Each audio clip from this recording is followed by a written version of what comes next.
how to add your YouTube link to your TikTok app. Hi guys, in this video I will show you how to add your YouTube link to your TikTok app easy and quick. So first thing, go to your TikTok, click on it, and here click on edit profile.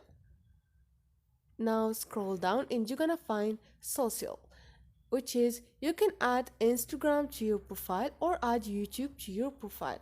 Click on add YouTube to your profile, and here you can add your YouTube link to your profile easy and quick. So this is it, and when you go back to your profile you're gonna find your YouTube link here, and beside that you're gonna find YouTube icon, and people will know that this is your YouTube link. Easy and quick. Hope this video was helpful. Please don't forget to subscribe and like.